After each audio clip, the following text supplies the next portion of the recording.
fantastic place to train racehorses. It's brilliant. Yeah, it works for us. It's a bit different. We can get a very varied routine, and yeah, it does seem to churn out some winners. So. Yeah, I even got the Kingsrit's supposed to be the quietest horse in the yard. I nearly fell off in this morning. But they all seem happy. They're really happy, the horses. Yeah, that would be something we really focus on. They have to be happy horses to want to do their job.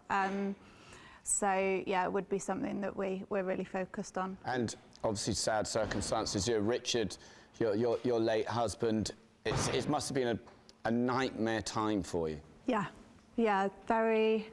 The only real way I can describe it is like trying to operate in fog.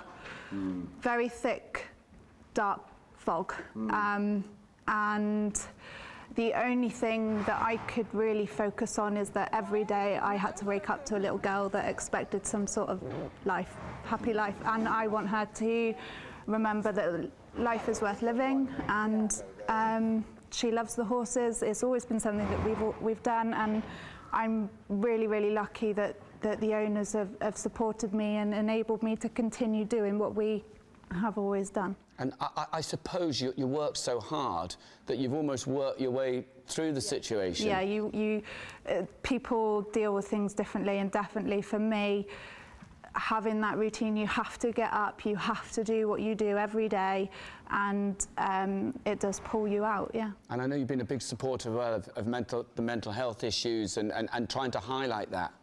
Yeah, so I think it's amazing what the charities like Mind do. I had never heard of Mind before, and actually I think it's brilliant since, you know, even since January it's come to the forefront, particularly in the racing industry, a lot more, and it's brilliant because it is something that needs addressing. It's always, you know, quite often swept under the carpet, and particularly with racing, it's very demanding. It is based on very high and lows. You know, there is very little constant middle ground, and so it is something that can, you know, be is there.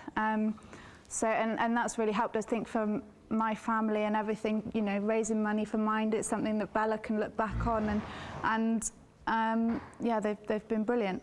And Richard's legacy, if you like, lives on in Lalor. I mean, this is a horse of a lifetime. Yeah, we are so lucky. Tell us the story, the original story, how you got him, how you came by him. So we were looking for a horse. Richard sourced him through Tom Malone. He was local. We went to look at him. Loved him. He's so big and gormless, and you know, loved him. Brought him back. We gave him a break. He then went. We made a plan for a winter campaign to go bumpering, and he performed very well. He was only just beat at Wincanton on Boxing Day, which he then subsequently won. He was second behind Sam Brown, and then went on to win at Wincanton before going to Aintree.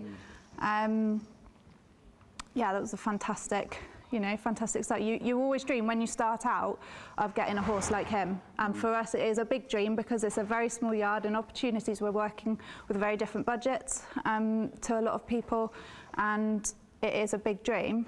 So Richard had always, you know, he had so much faith in the horse. He'd always said it was the best horse. You know, even when we had horses like Beer Goggles in the yard who had just come back from winning a grade 2, he would pull out Lalor and say, "This is my best horse." You know, he had so much faith in him.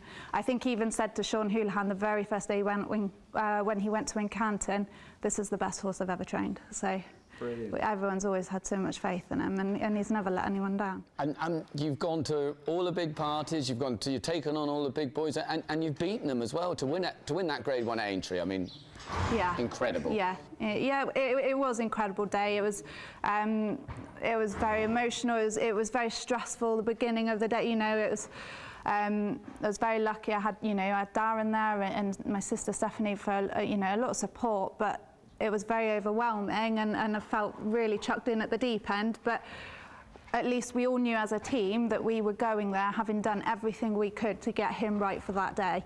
And you know, the rest was up to him, and he did it really, really well. To stand up to him, he's a beautiful big horse. He's got Chaser written all over him, and is that going to be the plan now? Yeah, that's the plan. We will go novice chasing.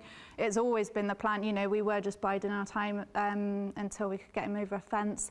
He seems to school really naturally, so touch wood. And Richard Johnson was on him when he won the big one. Will you try and get him? Or? Love him to, yeah. Love him to stay on him if we can. And where have you any thoughts? What you? We originally we were thinking that we would try and aim for the best mate chase at Exeter on the 23rd, but the weather is not really playing ball at the minute. It's rained all morning here. Yeah, I know. The only day we've had rain for weeks.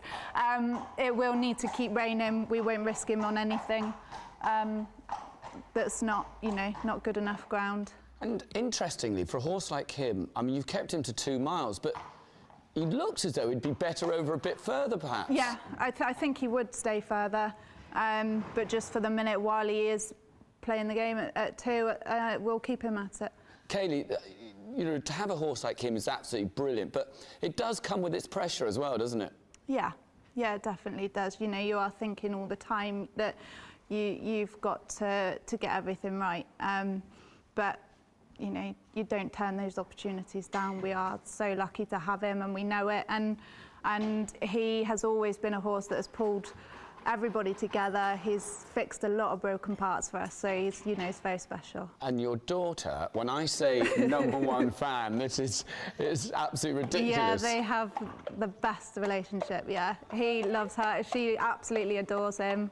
Yeah, they're very funny. It's such a emotional yet lovely story. The whole scenario here, and you know, the memory of Richard as well. And to have a horse like this, I bet you have to pinch yourself. Yeah, just feel so grateful and so lucky. And I think even more, you know, the fact that Richard bought him himself. He'd always had so much faith in him. We both, you know, absolutely adore the horse, and it is just a dream that we can continue showcasing what he bought, what he taught me. You know, I've been here 10 years, and you know, I just feel so lucky that I can continue to showcase everything that he's taught me along the way.